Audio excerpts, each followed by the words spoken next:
قرض سے پناہ مانگیں۔ حضرت عائشہ الصدیقہ رضی اللہ تعالی عنہا روایت فرماتی ہیں کہ نبی اکرم صلی اللہ علیہ وسلم اپنی نماز میں ان الفاظ کے ساتھ دعا کرتے: اللہم انی اعوذ بک من المأثم والمغرم۔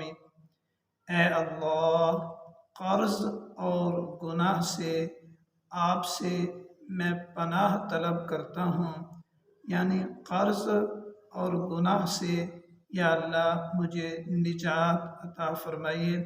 نبی اکرم صلی اللہ علیہ وسلم نے ارشاد فرمایا، جب آدمی مقروض ہوتا ہے، بات کرتا ہے، جھوٹ بولتا ہے، وعدہ کرتا ہے، وعدہ خلافی کرتا ہے، یہی وجہ ہے کہ نبی اکرم صلی اللہ علیہ وسلم ہر نماز میں ان الفاظ کے ساتھ دعا کرتے: اللہم انی اعوذ بک من المأثم والمغرم۔ یا اللہ، میں آپ سے پناہ طلب کرتا ہوں قرض سے اور گناہ سے۔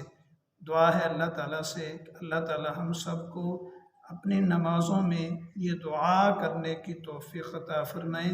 جو آدمی ہر نماز کے بعد یہ دعا کرے گا، اللہ تعالیٰ اسے مقروض ہونے سے محفوظ فرمائیں گے۔